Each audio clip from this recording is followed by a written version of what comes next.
बिस्मिल्लाहिर्रहमानिर्रहीम। Welcome to the show. मैं हूं आपका मेज़बान रियाज गुल। नाजरीन, every Thursday on Venus TV 8 to 9 PM मैं लेके आता हूं live show UK law with Riyaz Gul, जिसमें आप लाइव कॉल कर सकते हैं और आप अपना सवाल पूछ सकते हैं। लेकिन इसके साथ साथ हमारा ईमेल एड्रेस आपको स्क्रीन पे आना नजर शुरू हो जाएगा। अगर किसी को प्राइवेट, कॉन्फिडेंशियल, फैमिली लॉ या किसी भी मैटर में आपको एडवाइस चाहिए तो आप मुझे ईमेल कर सकते हैं। मैं कोशिश करूंगा ज़्यादा से ज़्यादा आपकी मदद कर सकूं। नाज़रीन, प्रोग्राम शुरू करने से पहले मैं सिर्फ आज की एक अपडेट बताता चलूं कि जो नए रेगुलेशन या नए रूल चेंज हुए हैं उसमें कुछ फ्लेक्सिबिलिटी मिली है जो कि स्किल्ड वर्कर पीपल्स होंगे। उनमें दो मेजर चेंजेस हैं। काफ़ी सारे चेंजेस मैंने अपने लास्ट दोनों प्रोग्राम में अपडेट किया था, लेकिन आज ही मेरी दो और चीज़ें जो मैं चाहता हूं कि शेयर कर लूं आपके साथ। एक तो ये है कि उन्होंने वर्किंग वीज़े के लिए जैसे 90 डेज़ के फंड्स रिक्वायरमेंट होती थी, अब वो 28 जो 90 डेज़ की बजाय फ्रॉम द 1st of जुलाई से अगर कोई बंदा वर्किंग वीज़ा जो कि वर्क परमिट टीयर 1 जिसको कहते हैं, उसके लिए टीयर 2 जो उसके लिए अप्लाई करेगा तो उसको फंड्स बजाय 90 डेज शो करने के अब सिर्फ 28 डेज के शो करने होंगे। लेकिन इसके साथ साथ जो दूसरी चेंजेस कि पहले जो वीज़ा था वो आपको 3 साल का मिलता था, अब जो वीज़ा होगा वो आपको 5 साल का मिलेगा, और ताकि 5 साल पूरे करते हुए आप अपना इंडेफिनिट पे जा सकें। वरना पहले ये था कि 3 साल लें फिर 2 साल की एक्सटेंशन 5 साल के बाद आप करते थे। उसमें उन्होंने कहा कि हम लोग कोशिश कर रहे हैं कि ताकि आपके जो स्किल वर्कर्स हैं उनकी जो फुल कंसंट्रेशन है वो काम पे हो, ना कि वो बेचारे डॉक्यूमेंट्स पे या बार बार फीसें अप्लाई करें। ये दो चेंजेस होंगी वर्किंग वीज़े के लिए। बाकी इंशाल्लाह जो कोई और चेंजेस आएगी वो आपको नेक्स्ट वीक अपडेट किया जाएगा। तो नाज़रीन, बिला वक्त से बढ़ते हैं आज की फर्स्ट कॉल की तरफ। जी फरमाइए। जी फरमाइए। Hello, Assalamu alaikum. वालेकुम अस्सलाम। Yeah, I would like to ask a question. Yeah, go ahead. My husband was a student here. He came on 2004. Right. And then we've been living here legally, and then we applied for 7 years with my children. But, we've been refused. Right. And then when we went for appeal, we never get the determination letter. Right. And then we received, we did receive anything, and then the right of work was gone. But how can they do it? Because we didn't receive any determination letter. We didn't get anything where it said the case was dismissed. And then just like his work, he was stopped from his work. Right. And then we have received a call from Capita as well. But what does that mean when they call you? When I asked them, they didn't say anything. But did you receive the refusal letter by the Home Office or not yet? No. We received the refusal letter for the 7 years. Then we went for appeal. We never received the determination letter. Okay. No problem.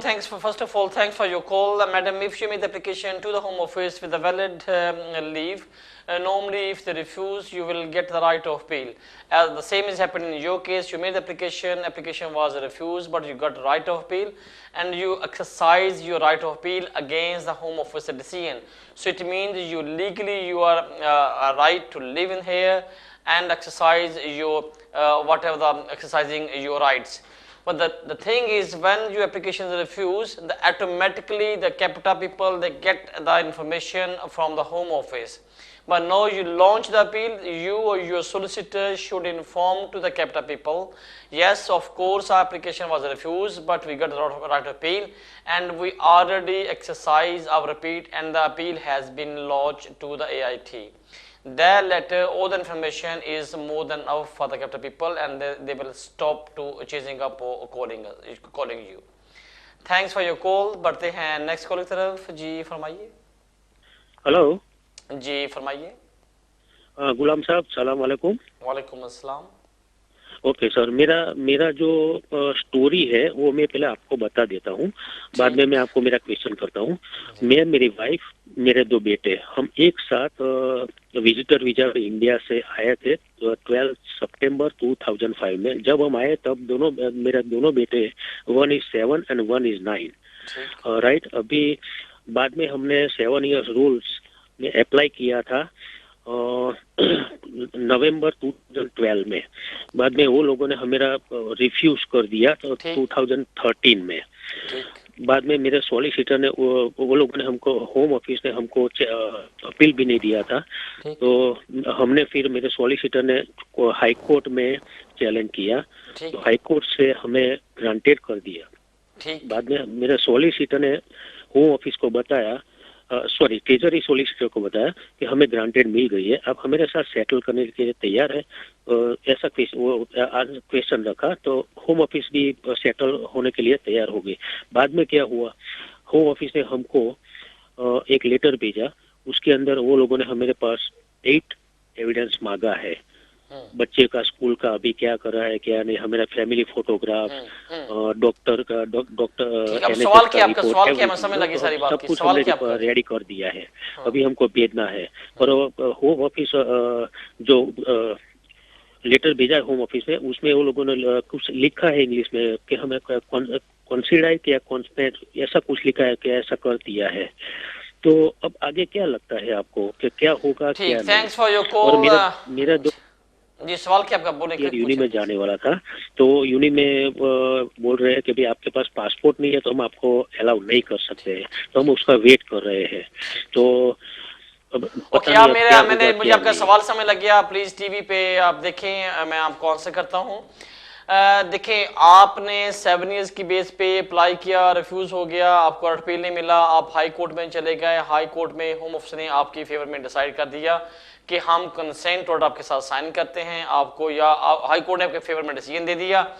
अब ये है कि आपसे जब home office वाले decision उस court को decision को फॉलो करते हैं, तो वो हमेशा कहते हैं कि प्लीज आप हमें अपडेट्स, क्योंकि आपने 2012 में अप्लाई किया था, अब 2014 आ गया, तो वो कहते हैं कि आप अपनी लेटेस्ट पिक्चर्स हमें भेज दें, कोई और लेटर स्कूल से या बच्चों के दे दें, ताकि उनके लिए सपोर्टिंग हो जाए। जो डॉक्यूमेंट्स उन्होंने मांगे हैं, आप तमाम डॉक्यूमेंट्स होम ऑफिस को सबमिट कर दें। ये फर्स्ट जॉब है आपकी। अब जो सेकंड जो आपका क्वेश्चन है कि क्या आपके बच्चों को यूनी में एडमिशन के लिए वो पासपोर्ट मांग रहे हैं, यस ऑफ कोर्स।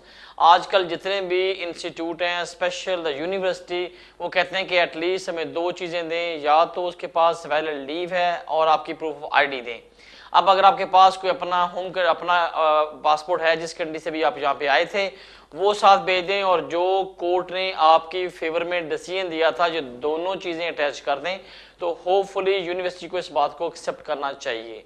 अगर वो नहीं करते तो फिर सेकंड ऑप्शन कि अपने सोलिसिटर को कह के थोड़ा सा चेज अप करें, बताएं कि हमारा यूनी का टाइम है, एडमिशन है, जल्दी करें, ताकि होम ऑफिस वाले आपके डिसीजन में जल्दी करें और आपके पास वीज़ा आ जाए और उसको दिखा के आपको एडमिशन मिल जाए। आपकी कॉल का शुक्रिया। बढ़ते हैं नेक्स्ट कॉल की तरफ। जी फरमाइए। अस्सलाम वालेकुम। वालेकुम अस्सलाम। जी रियाज साहब, कैसे हैं आप? ठीक है, अल्लाह में का शुक्र।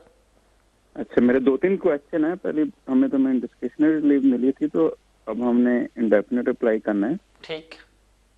और मेरी बेटी ने 18 साल की हो जाना है, तो उसकी तो मेरा ख्याल एप्लीकेशन तो अलग करनी पड़ेगी ना। ठीक जी। बाकी 2 बच्चों की, 3 बच्चों की वो तो हम अपने साथ करके और मिसेस की करके तो साथ लगा देंगे जी। और बेटी को लाइफ इन द यूके और B1 करना पड़ेगा। जी बिल्कुल। अच्छा, और मुझे एक फाइन हुआ था कोर्ट में, तो वो तो उसमें मैं मेंशन करूंगा, लेकिन वो मेरे इफेक्ट तो नहीं करेगा? बिल्कुल। वो क्रिमिनल नहीं था। ठीक, और सवाल क्या आपका?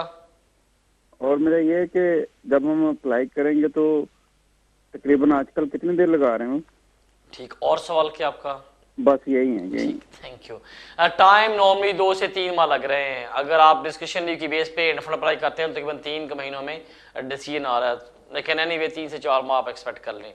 जो फर्स्ट क्वेश्चन था, आपके खिलाफ कोई क्रिमिनल कन्विक्शन था, या रोड ट्रैफिक ऑफेंस था, या कोई भी किस्म की, अगेन अगर किसी भी, ये जनरल होगा और जो साहब ने कॉल किया इनके लिए भी, अगर कोई भी शख्स यहाँ पे पॉइंट बेस सिस्टम पे है, डिस्कशन लीव पे है, रिफ्यूजी स्टेटस पे है, वो किसी भी नॉन सेटलमेंट वीजे पे है, जो कि पॉइंट बेस सिस्टम हो, ह्यूमन राइट्स के एप्लीकेशंस हो, लेकिन अगर उसके ऊपर कोई जो माइनर सा ऑफेंस है, या उसको रोड ट्रैफिक ऑफेंस लगते हैं, या पेनल्टी लगती है, या even the county court judgement है, अजय कुछ भी अगर आपको इवन तक वॉर्न तक करते हैं, तो क्वेश्चन भी है, तो आपको सबसे पहली बात है कि वो इन्फॉर्म करना चाहिए। जब आप इन्फॉर्म करते हैं तो कम से कम केस वर्कर के ये नॉलेज में आता है कि आपने कोई चीज़ हाइड नहीं की, डिसेप्शन नहीं की, आपने किसी चीज़ को नॉन डिस्क्लोज नहीं किया, आपने डिस्क्लोज कर दिया ताकि केस वर्कर के वो समझने में आसानी हो गई। अब सवाल ये है कि क्या इसका आपके वीज़े पे इफेक्ट होगा? नो। जो भी लोग इस तरह पॉइंट बेस्ड सिस्टम पे या लिमिटेड लीव पे हैं उनको फर्दर लीव मिल जाती है। अगर आप डिस्कशन लीव पे हैं आपको इंडेफिनिट मिल जाएगा, क्योंकि आपके पॉइंट से या आपके जो क्वेश्चन से या माइनर ऑफेंसेस से आपकी एक्सटेंशन में इशू नहीं आता। ये जो तमाम चीज़ें हैं ये इफेक्ट करती हैं जब आप नेचुरलाइजेशन की एप्लीकेशन करते हैं।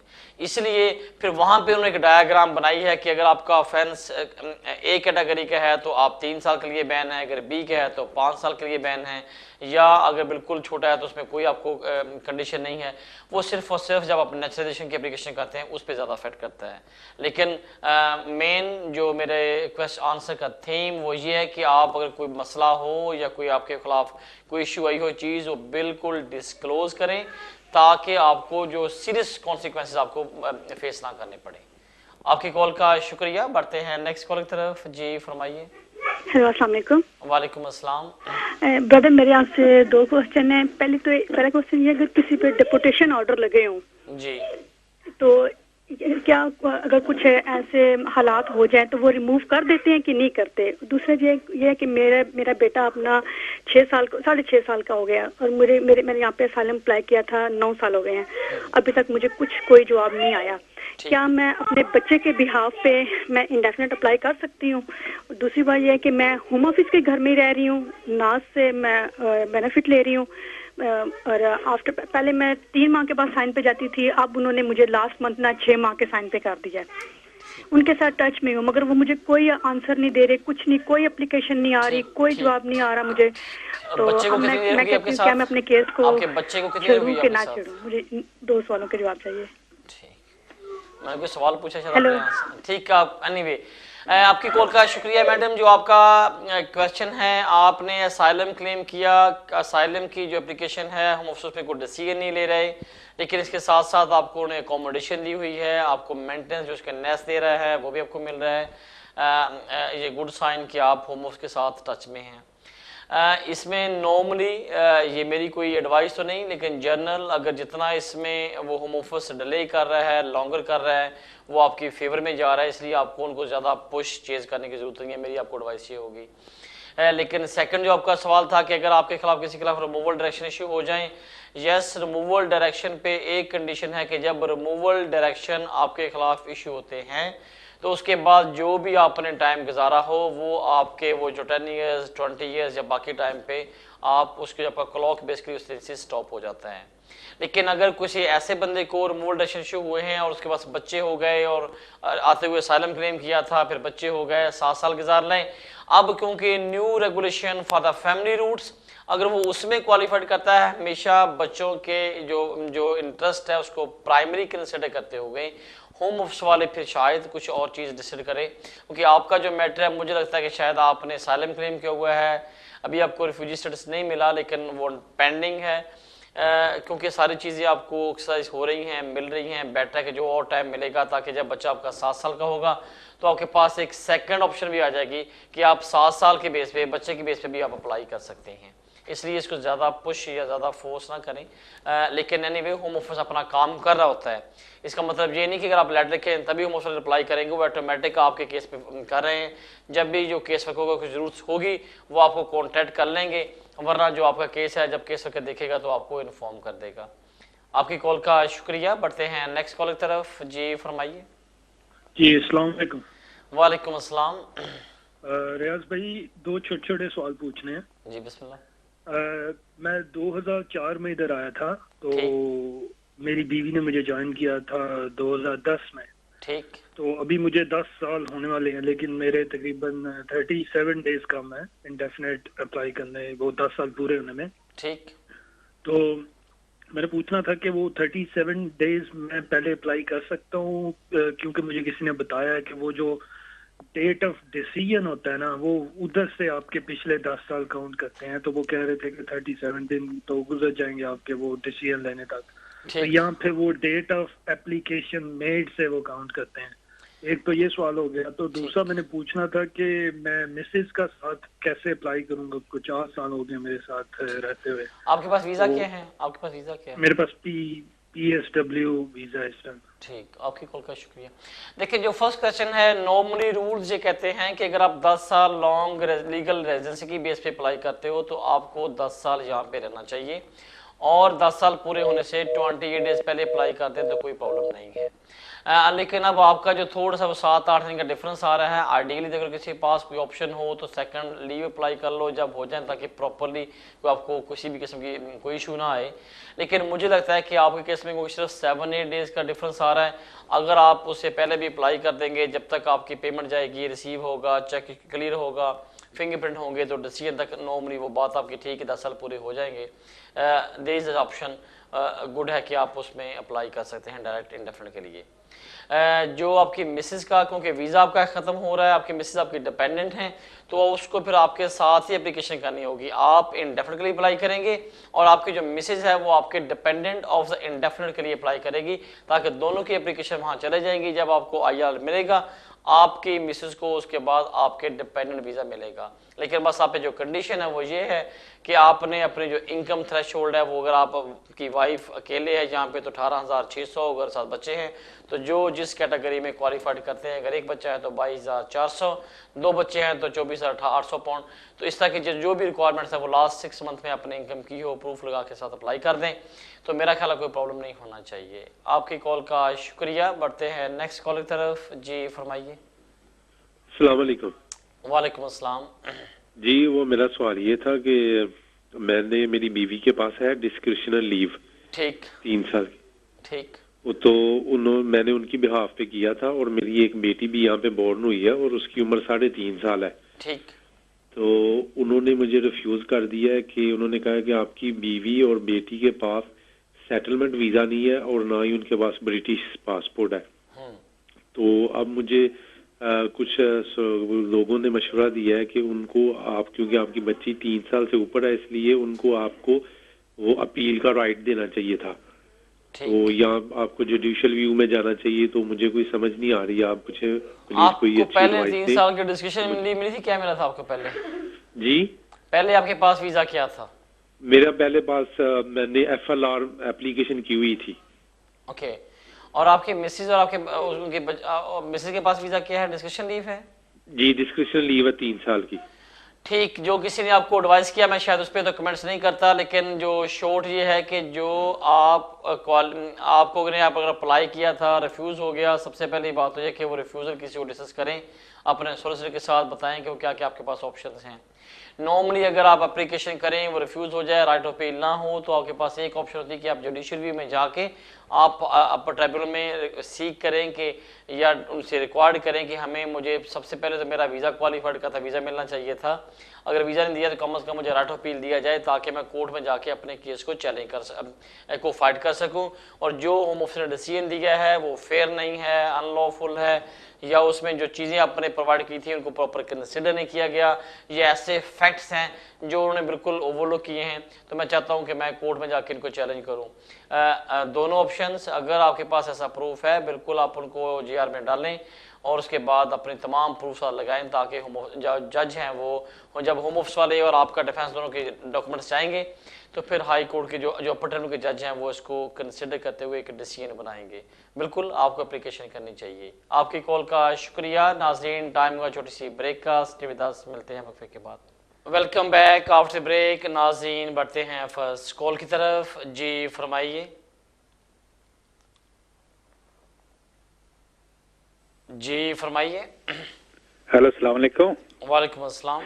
सर, एक एंटरप्रेन्योर के मुतालिक मशवरा लेना था। दुबई से, अबू धाबी से किया था अप्लाई, तो उन्होंने रिफ्यूज कर दिया था कि मुस्लिम कमर्शियल बैंक पाकिस्तान में है। वो उन्होंने कहा कोई फाइनेंशियल इदारा इस नाम का है ही नहीं पाकिस्तान में।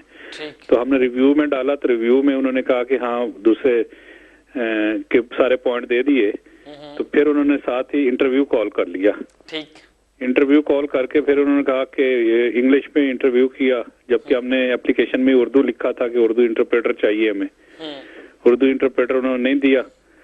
तो उन्होंने काफी सारे सवालात किए कि एंड में ये रिजल्ट दिया कि वहाँ के मुतल्लिक आपको इतना पता नहीं है, जबकि वो बंदा अभी तक आया ही नहीं यूके, तो इतनी ज्यादा मालूमात कहाँ से वो ले सकता है? अपने बिजनेस के मुतल्लिक उसको अच्छी तरह पता है जो यहाँ आके करना है, किस एरिया में करना है, ये भी पता था। अब उन्होंने सवाल ये किया कि इस इलाके में कौन कौन से उनके कंपटीटर होंगे, जब वो आएगा तो उनको पता चलेगा। उन्होंने रिफ्यूज कर दिया और 28 दिन का टाइम दिया कि आप दोबारा रिव्यू में डाल सकते हैं। तो अब इसका क्या तरीका डालना चाहिए और क्या उनको लिखना चाहिए उसके मुतालिक, जरा गाइड कीजिएगा प्लीज। Thank you. आपकी कॉल का शुक्रिया। देखिए ये रिफ्यूज़ल के बारे में तो शायद जो पहला क्वेश्चन था, बिल्कुल इसके लिए मैं एडवाइस करने को तैयार हूँ कि बिल्कुल आपको उसको रिव्यू में जाना चाहिए। जो उनको नॉलेज है, जो रिक्वायरमेंट्स थी पूरी की, अब उसके बाद कोई ऐसे निटी एंड गिटी जो क्वेश्चन पूछ रहे हैं उसके बारे में नहीं पता, इस बेस पे उसकी एप्लीकेशन रिफ्यूज़ नहीं होनी चाहिए। सेकंड के आप कैसे कर सकते हैं, उसका बेस्ट तरीका रिफ्यूज़ल लेटर जो है वो किसी सोल्सिटर के पास ले जाएं, उनको दिखाएं, उनको डिस्कस करें कि ये मेरा रिफ्यूज़ल लेटर है, ये मेरे पास डॉक्यूमेंट्स है, ताकि वो एक अपनी तमाम रिफ्यूज़ल लेटर को देखते हुए या इंटरव्यू हुआ है उसकी तमाम रिपोर्ट आपके पास होगी कि सवाल क्या पूछा, आंसर क्या था, क्यों ऐसे टेक्निकल क्वेश्चन पूछा गया, ये तमाम चीज़ों को देखते हुए एक अपनी ग्राउंड्स बनाएंगे, सबमिशन बनाएंगे, ताकि आप रिव्यू के साथ साथ लगा सकें। वो उसके लिए बेस्ट तरीका ये है कि आप किसी सोल्सिटर के पास चले जाएं, उनको दिखाएं जिसको कुछ काफ़ी एक्सपीरियंस हो कि हाँ यस एंटरप्रेन्योर के लिए जो मेन रिक्वायरमेंट है वो तो फंड्स हैं, इंग्लिश है, आपके पास मेंटेनेंस होना चाहिए। अगर ये तीनों चीज़ें पूरी हो रही हैं, आपने बिजनेस प्लान साथ लगा दिया, अब उनको ये एक्सेप्ट करना चाहिए। आपके बिल्कुल सवाल आपका ठीक है कि वो बंदा यहाँ पे आया नहीं है और ये इस तरीके का क्वेश्चन पूछना कि कंपेटेड आपके कौन कौन से होंगे या मेरा ख्याल ये अनरीजनेबल है। Go to the solicitor, discuss करें ताकि वो आपके लिए प्रॉपर एप्लीकेशन कर सकें। आपकी कॉल का शुक्रिया। बढ़ते हैं नेक्स्ट कॉल की तरफ। जी फरमाइए। हेलो अस्सलाम वालेकुम। वालेकुम अस्सलाम। दोस्तों मेरा सवाल ये है, मैंने सैलम किया था, सैलम जो है ना मेरा उन्होंने रिफ्यूज कर दिया था 2006 में मैंने सैलम किया था ना। ठीक। तो फिर उसके बाद मेरा केस चला गया लेक्सी में, लेक्सी का भी उन्होंने केस रिफ्यूज कर दिया। ठीक। अभी जो मेरा केस चल रहा था कुछ तकरीबन कुछ अर्से से रिव्यू में था, तो 2 महीने हो गया उन्होंने ना रिफ्यूज कर दिया है वो भी रिव्यू में, तो अपील की भी नहीं उन्होंने इजाजत दी हमें। तो अभी मेरा सॉलिसिटर कह रहा है उनको कोर्ट मिल जाना है, तो कोर्ट के होते हैं 90 डे उन्होंने बताया। क्या ये 90 डेज के अंदर कोर्ट के अंदर जाना होता है या 90 डेज के अंदर दरखास्त देनी पड़ती है तो फिर उसके बाद जाना पड़ता है? ओके, आपकी कॉल का शुक्रिया। केस रिफ्यूज हो गया, राइट अपील नहीं मिला, आपके पास 90 डेज हैं, 90 डेज के अंदर अंदर आप उसको जुडिशियल रिव्यू में लेके जा सकते हैं। इसका मतलब ये है कि 90 जब आपका पहला केस जो फर्स्ट इनिशियल एप्लीकेशन जो आपकी रिफ्यूज़ हुई थी उससे 90 डेज़ के अंदर अंदर आपने अप्लाई करना है कि आप जो भी ग्राउंड्स, जो भी सबमिशन, जो भी डॉक्यूमेंट्री एविडेंस, जो भी प्रूफ आपके पास है वो सब कुछ लगा के सोलिसिटर बाय पोस्ट उनको या बाय सेम डे जाके वहाँ पे डिलीवर करेगा। लेकिन अभी आप लोगों ने जाना नहीं है कोर्ट के अंदर, उस वक्त जाना है जब आपको वो कॉल करेंगे। लेकिन इस केस में मोस्टली होता क्या है कि फर्स्ट स्टेप पे आपने एप्लीकेशन देनी होती है, फिर होम ऑफिस को अप्लाई करता है और फिर उसके बाद कोर्ट डिसीजन देते हैं। अगर आपको अपर ट्राइब्यूनल जो कि जिसको जुडिशियल रिव्यू की एप्लीकेशन अगर रिफ्यूज़ हो जाए और आप उस पर मुतमईन ना हो, आप उसको चैलेंज करने के लिए फिर ऑरल हियरिंग के लिए रिक्वेस्ट कर सकते हैं। ये एक प्रोसीजर है, इसलिए आपको जो उसको एडवाइस कर रहे हैं मैं थिंक वो बेस्ट है, उनको फॉलो करें। आपकी कॉल का शुक्रिया। बढ़ते हैं नेक्स्ट कॉल की तरफ। जी फरमाइए। अस्सलाम वालेकुम रियाज साहब। वालेकुम अस्सलाम। रियाज साहब मैं इधर अक्सर 12 साल से हूँ, मैं यूरोपियन यूनियन नेशनल हूँ। मैंने छोटे भाई को स्टूडेंट मंगवाया था इधर, तो उसकी उम्र है तकरीबन 25 साल। मेरा एक लड़का दोस्त है वकील के पास लेके गए थे, तो वो कहता था कि आप family extent European visa apply कर सकते हैं। तो मैं इधर सिंगल शो हूँ, मैंने यूरोप में शादी की थी, तो मुझे नेशनलिटी तकरीबन 12 साल हो गए यूके में।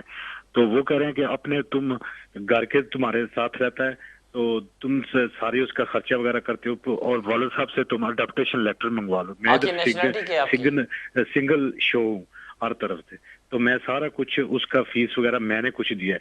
अडॉप्टेशन लेटर आज से 3 साल पहले मैं वालिद साहब से बनवाया था कि मेरी औलाद नहीं है तो मैं सिंगल हूँ, मैं इसे अपना बेटा बनाता हूँ, तो उस बेसिक पे मैं अप्लाई कर सकता हूँ भाई के लिए। वो उसकी 25-26 साल उम्र है। ये मैं टीवी पे जवाब सुनूं मुझे आप? ठीक ठीक ठीक, आपके कॉल का शुक्रिया। यहाँ पे 2 चीज़ें मैं अब 2 फेसेस में आपका क्वेश्चन है। जो फर्स्ट मैं सबसे पहले आंसर कर दूं कि जो भाई है उसको अडॉप्शन लेटर, थोड़ा सा ये वर्ड ठीक नहीं होगा। रीज़न ये है कि अगर आप अडॉप्ट करते हैं तो आप इसमें कोई कस्टडी ऑर्डर ले सकते हैं, आप गार्डियनशिप ले सकते हैं, लेकिन जो अडॉप्शन है वो बाई को लेना, ये फैमिली लॉ में थोड़ा सा डिफरेंट टर्म यूज़ हो रही है। लेकिन मेन थीम कि आपके पास यूरोपियन नेशनलिटी है और यूके में रहते हुए अपने यूरोपियन टीटी राइट को एक्सरसाइज कर रहे हो। आपका अगर आप अपने टोटली उसको फाइनेंशियली फिजिकल को सपोर्ट करते हो तो बिल्कुल आप अपने भाई को एक्सटेंडेड यूरोपियन फैमिली मेम्बर के तौर पे उनका वीज़ा अप्लाई कर सकते हो। उसके लिए प्रूफ हुई कि आप उनको फाइनेंशियली सपोर्ट कर रहे हैं, फिजिकली कर रहे हैं और वो आपके साथ रह रहा है, और उसके अलावा उसको लुक आफ्टर करने वाला कोई और नहीं है। बिल्कुल इन तमाम डॉक्यूमेंट्स को लगाते हुए आप कर सकते हो। लेकिन इसका जो मेन पॉइंट है वो ये है कि आपने ये साबित करना है कि आप फाइनेंशियली वेल साउंड हो, आपके पास अकोमोडेशन है और आप इस पोजीशन में हो कि आप उनको मेंटेन अकोमोडेट भी कर सकते हो। यस, इस अगर तमाम चीज़ों को आप साबित करते हो तो आप होम ऑफिस में एप्लीकेशन कर सकते हैं। आपकी कॉल का शुक्रिया। बढ़ते हैं नेक्स्ट कॉल की तरफ। जी फरमाइए। जी मैं जी पूछना ਸੀ ਤੁਹਾਨੂੰ ਸਵਾਲ ਕਿ ਮੈਂ 2007 ਚ ਆਇਆ ਸੀਗਾ। ठीक है जी। और 2008 ਦੇ ਵਿੱਚ ਮੇਰੇ ਬੱਚੇ ਨਾਲ ਸਟੇਅਰ 2 ਵੀਜ਼ਾ ਸੀ ਮੇਰਾ। ठीक है जी। और मेरा वीजा 2-3 महीने और स्टे हो गया, दोबारा फिर मैं अप्लाई किया, वीजा मैंने मिल गया ਸੀ दोबारा। ठीक है जी। ਉਹ ਤੋਂ ਬਾਅਦ ਵੀਜ਼ਾ 5 ਸਾਲ ਤੋਂ ਬਾਅਦ है ना 3 साल पहला 2-2.5 साल बाद ਮੈਨੂੰ ਵੀਜ਼ਾ ਕਰਟੇਲ ਹੋ ਗਿਆ, ਮੈਂ ਬ੍ਰੀਚ ਆਫ ਇਮੀਗ੍ਰੇਸ਼ਨ ਲਾਸ। ਉਸ ਤੋਂ ਬਾਅਦ ਅਸੀਂ ਫਿਰ FLRO ਐਪਲੀਕੇਸ਼ਨ ਕਰਤੀ ਬੱਚਿਆਂ ਦੇ ਬੇਸ ਦੇ ਉੱਪਰ। ਬੱਚੇ ਮੇਰੇ ਨਾਲ ਇੱਕ ਬੱਚਾ ਇੱਥੇ ਬੋਰਨ ਹੋਇਆ ਮੇਰਾ, ਦੋ ਬੱਚੇ ਨਾਲ ਆਏ ਮੇਰੇ। ठीक। ਉਹ ਵੀਜ਼ਾ ਅਪੀਲ ਰਿਫਿਊਜ਼ ਕਰਦੀ ਉਹ ਜੱਜ ਨੇ। ਅਪੀਲ ਆਫ ਰਾਈਟ ਦਿੱਤਾ ਸੀਗਾ ਅਸੀਂ, ਆਪਕੋ ਟਰੈਵਲ ਲਈ ਵੀ ਨਹੀਂ ਸਾਨੂੰ ਦਿੱਤਾ ਹੈ ਅਪੀਲ ਆਫ ਰਾਈਟ। ਠੀਕ। ਮੰਗਿਆ ਉਹਨਾਂ ਕੋਲੋਂ ਅਸੀਂ। ਅਸੀਂ ਕੀ ਫਰਦਰ ਕਰ ਸਕਦੇ ਹਾਂ ਇਹਦੇ ਵਿੱਚ? ਹਲੇ 6 ਸਾਲ 3 ਮਹੀਨੇ ਹੋਏ ਬੱਚਿਆਂ ਨੂੰ ਨਾ, ਹਲੇ ਜਿਹੜੇ ਇੱਥੇ ਆਏ ਨੂੰ। ਇੱਕ ਬੱਚਾ ਜਿਹੜਾ ਇੱਥੇ ਬੋਰਨ ਹੋਇਆ ਉਹਨੂੰ 5 ਸਾਲ ਤੋਂ ਉੱਪਰ ਹੋਏ ਆ। ਠੀਕ ਠੀਕ, ਤੁਹਾਡੀ ਕਾਲ ਦਾ ਸ਼ੁਕਰੀਆ। ਆਪਾਂ ਪਹਿਲਾਂ ਵਰਕ ਪਰਮਿਟ ਦੇ ਸੀਗੇ, ਵਰਕ ਪਰਮਿਟ ਨੂੰ ਆਪਾਂ ਕਾਰਜ ਨਹੀਂ ਕਰ ਸਕੇ, ਆਪਾਂ FLRO ਪਾਤੀ, FLRO ਰਿਫਿਊਜ਼ ਹੋ ਗਈ, ਅਪੀਲ ਦਾ ਰਾਈਟ ਮਿਲਿਆ, ਅਪੀਲ ਰਿਫਿਊਜ਼ ਹੋ ਗਈ। ਆਪਾਂ ਨੂੰ ਉਦੋਂ ਚਾਹੀਦਾ ਸੀ ਕਿ ਆਪਾਂ ਉਹਨੂੰ ਅਪਰ ਟ੍ਰਿਬਿਊਨਲ ਚਲੇ ਜਾਂਦੇ, ਅਪਰ ਟੋਪਰ ਚਲੇ ਜਾਂਦੇ ਜਾਂ ਉਹਨੂੰ ਫਾਈਟ ਕਰਦੇ। ਆਪਾਂ ਉੱਥੇ ਸਟਾਪ ਕਰਤਾ। ਹੁਣ ਤੁਹਾਡੇ ਕੋਲ ਆਪਸ਼ਨ ਕੀ ਹੈ? ਅਗੇਨ ਅਗਰ ਸਮਝਦੇ ਕਿ ਤੁਸੀਂ ਵਾਪਸ ਨਹੀਂ ਜਾ ਸਕਦੇ, ਵਾਪਸ ਜਾ ਕੇ ਨਹੀਂ ਰਹਿ ਸਕਦੇ, ਕੋਈ ਇੱਥੇ ਐਪਲੀਕੇਸ਼ਨ ਪਾਈ ਜਾ ਸਕਦੀ ਹੈ। ਲੋ ਇਹ ਕਹਿ ਰਿਹਾ ਕਿ ਅਗਰ ਤੁਸੀਂ ਬੱਚਿਆਂ ਦੇ ਨਾਲ ਇੱਥੇ 7 ਸਾਲ ਗੁਜ਼ਾਰ ਲਓ ਜਾਂ ਬੱਚਾ ਇੱਥੇ ਪੈਦਾ ਹੋਵੇ ਉਹ 7 ਸਾਲ ਦਾ ਹੋ ਜਾਏ ਤਾਂ ਤੁਸੀਂ ਇੱਥੇ ਐਪਲੀਕੇਸ਼ਨ ਪਾ ਸਕਦੇ ਆ। ਲੇਕਿਨ ਐਜ਼ ਫਾਰ ਐਜ਼ 2 ਕੰਡੀਸ਼ਨਸ ਆ ਕਿ ਤੁਸੀਂ ਇੱਥੇ ਆਪਣੇ ਲਾਈਫ ਨੂੰ ਐਸਟੈਬਲਿਸ਼ ਕਰ ਲਿਆ ਔਰ ਸੈਕੰਡ ਹੈ ਕਿ ਤੁਸੀਂ ਵਾਪਸ ਜਾ ਕੇ ਆਪਣੇ ਹੋਮ ਕੰਟਰੀ ਸੈਟਲ ਨਹੀਂ ਹੋ ਸਕਦੇ। ਇਹ ਦੋਨੋਂ ਚੀਜ਼ਾਂ ਪੂਰੀਆਂ ਕਰਦੇ ਹੋਏ ਤੁਸੀਂ ਐਪਲੀਕੇਸ਼ਨ ਕਰ ਸਕਦੇ ਹੋ। ਹੁਣ ਤੁਹਾਡੇ 6 ਸਾਲ 3 ਮਹੀਨੇ ਹੋਏ, ਹੁਣ ਕੋਈ ਪਾਉਣੀ ਤਾਂ ਪਾ ਸਕਦੇ FLRO ਅਗੇਨ ਬਿਲਕੁਲ ਅਪਲਾਈ ਕਰ ਸਕਦੇ। ਵਰਨਾ ਲੋ ਦੇ ਮੁਤਾਬਕ ਤੁਸੀਂ ਜਦੋਂ ਆਪਣੇ 7 ਸਾਲ ਪੂਰੇ ਇੱਥੇ ਕਰ ਲਓਗੇ ਉਸ ਤੋਂ ਬਾਅਦ ਐਪਲੀਕੇਸ਼ਨ ਕਰੋਗੇ ਤੇ ਹੋਮ ਆਫਿਸ ਆਪਣੀ ਪੋਲਿਸੀ ਜਾਂ ਗਾਈਡੈਂਸ ਨੂੰ ਕੰਸੀਡਰ ਕਰਨ ਦਾ ਬਾਉਂਡ ਆ। 2 ਕਿ ਉਹਨੂੰ ਐਕਸੈਪਟ ਕਰਦਾ, ਰਿਫਿਊਜ਼ ਕਰਦੇ। ਲੇਕਿਨ ਕਿਉਂਕਿ ਲੋ ਇਹ ਕਹਿ ਰਿਹਾ ਕਿ ਅਗਰ 7 ਸਾਲ ਇੱਥੇ ਗੁਜ਼ਾਰ ਕੇ ਤੁਸੀਂ ਅਪਲਾਈ ਕਰੋ ਜਾਂ ਬੱਚਾ ਪੈਦਾ ਹੋਵੇ 7 ਸਾਲ ਦਾ ਹੋ ਜਾਏ ਔਰ ਤੁਸੀਂ ਇੱਥੇ ਟਾਈਮ ਗੁਜ਼ਾਰਿਆ ਹੋਵੇ ਤੁਸੀਂ ਬਿਲकुल एप्लीकेशन कर सकते हैं। थोड़ी कॉल का शुक्रिया। बढ़ते हैं नेक्स्ट कॉल की तरफ। जी फरमाइए। हेलो अस्सलाम वालेकुम। वालेकुम अस्सलाम। जी मेरे 2 सवाल हैं। एक पहला सवाल तो ये है कि जो मेरी वाइफ और मेरे बच्चे हैं वो ब्रिटिश सिटीजन है, तो मेरे पास है लीव जो 2.5 साल की होती है वो ह्यूमन राइट्स फैमिली लाइफ जो आर्टिकल 8 है उसकी बेस में मिली है। तो वीजा मैंने अप्लाई किया था 9 जुलाई से पहले मेरा केस पेंडिंग था, लेकिन डिसीजन बाद में आया तो उन्होंने मतलब नए जो 2.5 साल की लीव दे दिए। तो मैं ये अभी क्या इसको कोर्ट में चैलेंज कर सकता हूँ कि मुझे 3 साल की लीव मिलनी चाहिए पुराने रूल के तहत, क्योंकि पहले अप्लाई किया था और लीव मिले हुए मुझे तकरीबन 8 महीने हो गए इस जो 2.5 साल की लीव है, 8 महीने हो गए इस लीव। जब आपने वीजा अप्लाई किया था आपके पास दूसरा सवाल ये है कि जी जब आपने वीजा अप्लाई किया था आपके पास स्टेटस क्या था? कोई लीव नहीं थी, इलीगल था। सेकंड क्वेश्चन क्या आपका? जी सेकंड क्वेश्चन ये है कि मेरी इनकम जो है ना वो 18,600 से ज्यादा है और मैं स्पाउस वीजा अप्लाई करने का सोच रहा हूँ, लेकिन साथ में जो ब्रिटिश वाइफ है ना वो बेनिफिट ले रही है, चाइल्ड बेनिफिट और चाइल्ड टैक्स क्रेडिट। और मुझे उन्होंने वर्किंग टैक्स क्रेडिट दिया है क्योंकि मैं काम कर रहा हूँ, और वो हालांकि मैंने फॉर्म भी नहीं फिल किया था, अप्लाई भी नहीं किया था वर्किंग टैक्स क्रेडिट के लिए, और उन्होंने ऑटोमेटिकली भेज दिया और उनको सारी इन्फॉर्मेशन दी थी, कोई फैक्ट हाइड नहीं किए, पूरी इमिग्रेशन हिस्ट्री जो थी उनको मैंने फिल करके फॉर्म भेजा था।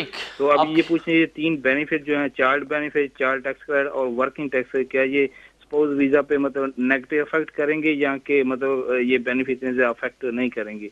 ये प्लीज 2 सवालों के जवाब दीजिए। पहली बात यह है कि आपने 9 जुलाई 2012 से पहले केस डाला था, लेकिन इसका मतलब ये है कि अगर कोई शख्स यहाँ पे ब्रिटिश नेशनल के डिपेंडेंट वीज़ा अप्लाई करता है, वो बेशक बच्चे उसके हों या ना हों, उनको वापस जाके अपने होम कंट्री से एंट्री क्लियरेंस लेना पड़ती है।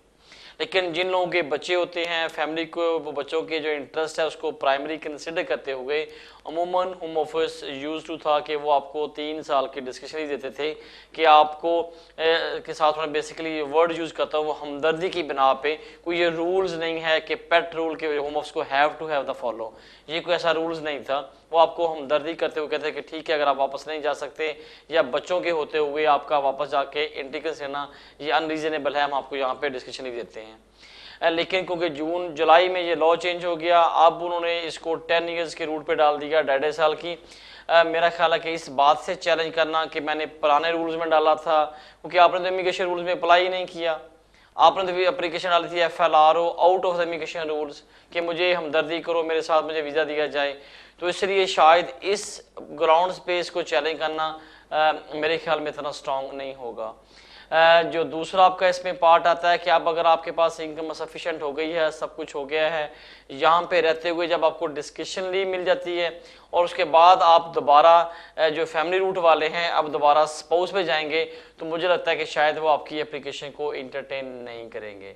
लेकिन दूसरी तरफ ये है कि अगर आप अप्लाई करते हो तो एक थोड़ा सा मुझे यकीन है कि अगर वो आपकी इस एप्लीकेशन को इंटरटेन नहीं करेंगे, लेकिन इसके बावजूद आपका जो एग्जिस्टिंग स्टेटस है उस पर कोई इफेक्ट नहीं होगा। आप अगर चाहते हो कि हाँ भाई मैं ट्राई करूँ, एक्सपेरिमेंट करूँ, रिस्क है, वाई नॉट, आप कर लें, मैं शायद इस पर शायद कमेंट्स ना करूँ।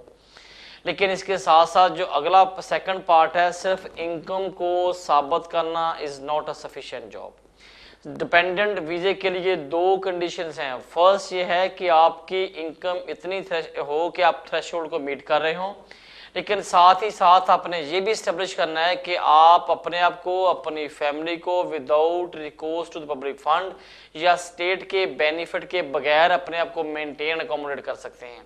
अगर आपने यहाँ पे स्पाउस वीज़ा अप्लाई करना है, बेशक आपको उन्होंने दे दिए, नहीं दिया, अप्लाई किया, नहीं किया, सवाए चाइल्ड बेनिफिट के किसी किस्म के भी जो बेनिफिट हैं उनको बिल्कुल स्ट्रिक्टली स्टॉप किया जाए।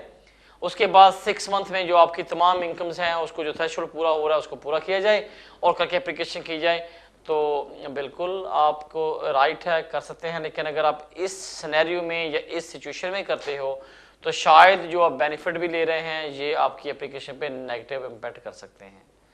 इसलिए मेक श्योर करेंगे अगर आपने एप्लीकेशन करनी है, कॉस्ट आएगी, तो तमाम चीज़ों को पहले आप सॉर्ट आउट कर लें ताकि आपको ज़्यादा जो लॉस है या कॉस्ट आपको बर्दाश्त ना करना पड़े। आपकी कॉल का शुक्रिया। बढ़ते हैं नेक्स्ट कॉल की तरफ। जी फरमाइए। हेलो जी फरमाइए। जी अस्सलाम वालेकुम रियाज साहब, कैसे हैं? ठीक ठाक, अल्लाह में का शुक्र, ठीक ठाक। सर मैंने क्वेश्चन करना था। मैं Tier 1 जनरल वीजे पे हूँ, मेरी फैमिली मेरे साथ है। मैं 2010 में मुझे अगस्त में मिला था वीजा, तो मैं थोड़ा लेट आया था, तो 2011 जुलाई में मैंने यूके में आया था। तो मैंने फर्स्ट एक्सटेंशन अपनी ली 2 साल के बाद अगस्त 2012 में, जो कि अगस्त 2015 तक की मुझे मिली। आप सुना वो Tier 1 जनरल के वो एक्सटेंशन जो है 5 अप्रैल 2015 के बाद खत्म कर रहे हैं, तो मेरे केस में क्या होगा? अगर मेरी तो अगस्त में ड्यू है तो should I apply early extension? एक सवाल। और दूसरा सवाल कि क्या डिपेंडेंट जो मेरे हैं उनके लिए भी 5 अप्रैल के बाद कोई एक्सटेंशन नहीं है, या मैं अपनी एक्सटेंशन 5 अप्रैल से पहले करा लूं और उनकी बाद में करवा लूं? तो प्लीज काइंडली इन 2 सवालों के जवाब दे दीजिए। ओके, एक्सटेंशन का मतलब ये नहीं है कि जो पेंडिंग एप्लीकेशन उनको एंटरटेन नहीं करेगी। आप जो भी लोग इस टाइम से पहले आ चुके हैं उनके लिए वो कंडीशन है कि उन्होंने अपने पूरे 5 साल करते हुए अपना इंडेफिनिट अप्लाई करना है। जब अगर आपके, क्योंकि आपको वीज़ा मिला था लेकिन आप 1 साल लेट आए थे या सम टाइम लेट आए, जब आप यूके में इंटर हुए हैं उससे लेके आपने 5 साल पूरे करने हैं।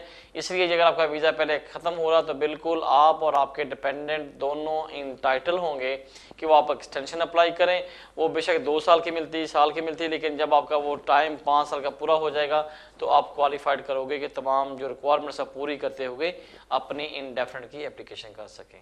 इसलिए आप वरी नहीं करें, आपको बिल्कुल अपॉर्चुनिटी दी जाएगी, आप अपनी एक्सटेंशन अप्लाई कर सकेंगे और उसके बाद अपना इंडेफिनिट अप्लाई करेंगे। आपकी कॉल का शुक्रिया। बढ़ते हैं नेक्स्ट कॉल की तरफ। जी फरमाइए। जी अस्सलाम वालेकुम। वालेकुम अस्सलाम। सर ये लकीली मेरी कॉल दोबारा मिल गई है। मैंने आपको थोड़ी देर पहले सवाल पूछा था वो 37 डेज कम वाला। हाँ जी। तो उसमें आपने एंड पे जो मुझे जवाब दिया है कि वो मुझे 18,600 की रिक्वायरमेंट, ठीक है, तो वो तो मुझे जिधर तक मेरी मुझे वो तो अगर आपने स्पाउस बाहर से बुलाना हो फिर पूरी करनी है तो मेरी वाइफ तो ऑलरेडी यहीं पे है ना, तो मुझे तो नहीं ये शो करना पड़ेगा 18,600 लास्ट 6 मंथ्स के लिए? ना, आपके लिए रिक्वायर्ड नहीं है क्योंकि आपकी मिसेज यहाँ से आपके डिपेंडेंट आपके साथ हैं। जी जी, वो 2010 में यहाँ पे। हाँ ठीक, बिल्कुल। जो भी यहाँ पे अप्लाई करेगा वो जिस मर्जी कैपेसिटी में है, वो इन कंट्री है या आउट कंट्री है, जो रिक्वायरमेंट्स हैं वो सबके लिए सेम हैं। अगर आप यहाँ पे अप्लाई करते हैं तो जो थ्रेशोल्ड की रिक्वायरमेंट है वो आप पे भी इम्प्लीमेंट होगी। इसलिए जो लोग भी यहाँ पे डिपेंडेंट वीज़ा अप्लाई करते हैं, अब मैं दूसरे केस में जाता हूँ कि अगर कोई यहाँ पे स्टूडेंट हो और वो ब्रिटिश नेशनल के डिपेंडेंट के वीज़ा अप्लाई करता है, वो बेशक इन कंट्री है, तो फिर भी उनको अपनी 18,600 इनकम शो करनी पड़ती है। तो इसलिए जो ये रिक्वायरमेंट्स है ये आउट कंट्री या इन कंट्री वाला अनफॉर्चुनेटली फेस नहीं, ये जहाँ से भी जो भी स्पाउस के लिए अप्लाई करता है तो उसकी रिक्वायरमेंट 18,600 पाउंड पे वो बाउंड है कि वो इस थ्रेशोल्ड को पूरा करे। आपकी कॉल का शुक्रिया। बढ़ते हैं नेक्स्ट कॉल की तरफ। जी फरमाइए। अस्सलाम वालेकुम। वालेकुम अस्सलाम।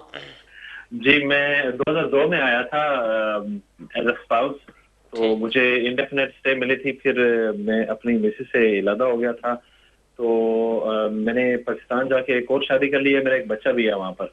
तो अभी मैं नेशनलिटी के लिए अप्लाई करना चाह रहा हूँ। तो मुझे मैं फॉर्म फिल कर रहा था तो वहाँ पर लिखा हुआ है कि आप अपने पार्टनर के बारे में बताएं। तो वो नए पार्टनर के बारे में बताना है या पुराने पार्टनर के बारे में बताना है? और दूसरी बात ये है कि मेरे पास 3 पेज हो गई थी, तो मिनिमम की रिक्वायरमेंट भी बता दें। बस यही है 2 सवाल छोटे छोटे। Thank you very much. मुझे इतना बहुत अच्छा लगा, आपने बड़ा स्पीड से सवाल पूछा, जो मतलब मुझे जितनी अंडरस्टैंडिंग हुई है मैं शायद उस पर आंसर करूंगा आपको।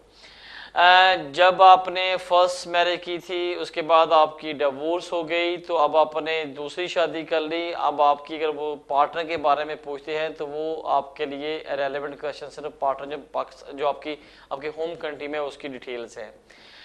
रूल्स ये कहते हैं कि अगर आपने, अब आप देख लेना कि किस में आप फॉल करते हैं मेरे भाई।